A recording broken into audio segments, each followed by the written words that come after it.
அவங்களுக்கு அங்கே ஒரு பெரிய வீடு இருந்தது. 1750களில் கவர்னருக்காக அதை வந்து ஒரு பங்களாவாக வாடகைக்கு எடுத்து கவர்னர் விடுமுறை இந்த மாதிரி சனி ஞாயிறு இந்த டைம்லலாம் அங்கே போயிட்டு இருந்தார். அதற்கு பிறகு திப்பு சுல்தானோட தாக்கம் இதெல்லாம் வந்தபோது திரும்பி கவர்னர் கோட்டைக்குள்ளேயே வந்துட்டார்.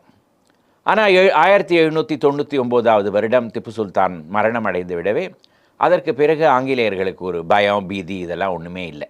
எல்லா இடத்துலையும் வீடு கட்டிக்கலாம் அப்படின்னு ஒரு தைரியம் வந்த உடனே பழையபடி அந்த இடத்துலையே கவர்னருக்கு ஒரு பெரிய பங்களா கட்டலாம் அப்படின்னு வந்து நிச்சயித்து அந்த இடத்த விலைக்கு பேசி 1801 வருடம் 2ஆம் கிளைவ் பிரபு, அதாவது ராபர்ட் கிளைவோட மகன், சென்னைக்கு கவர்னராக இருந்த காலத்தில் அதை வந்து கவர்மெண்ட் ஹவுஸ் அப்படின்னு அதுக்கு பேர் வச்சு அங்கே தான் கவர்னரோட மாளிகை. கவர்னர் இனிமேல் கோட்டையில் இருக்கவே வேண்டாம், எப்போவுமே இந்த மாளிகையில் இருந்தால் போகிறோம், இதுதான் கவர்னரோட வீடு